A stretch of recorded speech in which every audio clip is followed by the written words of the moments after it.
सोनम वांगचुक यांना दिल्ली पोलिसांनी ताब्यात घेतल्यानंतर शरद पवारांसह उद्धव ठाकरेंनी देखील केंद्र सरकारवर हल्लाबोल केला। अजून किती जणांचे बळी गेल्यावर सरकारला जाग येणार आहे असा सवाल त्यांनी केलाय।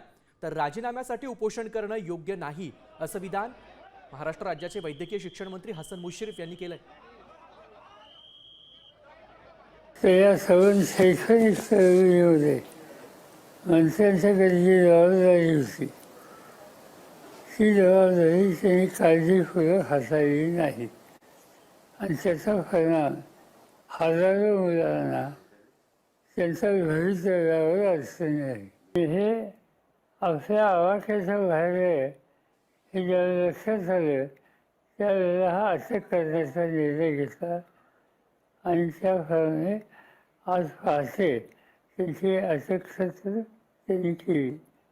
बघूया, त्यांनी अटक जरी केली तरी हे आंदोलन चालू राहणार। भारतीय जनता पक्ष आणि प्रशासन यांचा दुरान्वयाने देखील संबंध नाही।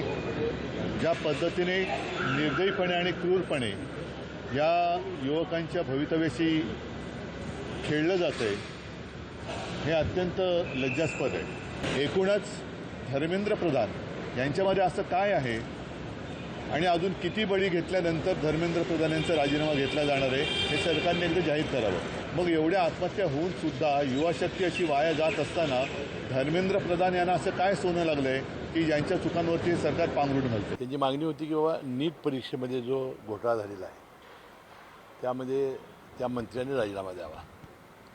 नीट परीक्षा झाल्या, त्याचा निकालही काल लागला, त्यामुळे आता त्या परीक्षेबद्दल काही तक्रार राहिलेली नाही। आता एखाद्या मंत्र्यानं राजीनामा द्यावा अशा मागणीसाठी असं उपोषण करणं हे काही योग्य आहे असं मला वाटत नाही, कारण ही परीक्षा आता झालेली आहे, सुरळीत पार पडलेली आहे, त्याचा निकालही लागलेला आहे। मी साम टीव्हीच पाहते, तिथल्या बातम्या मला रिलेट करतात।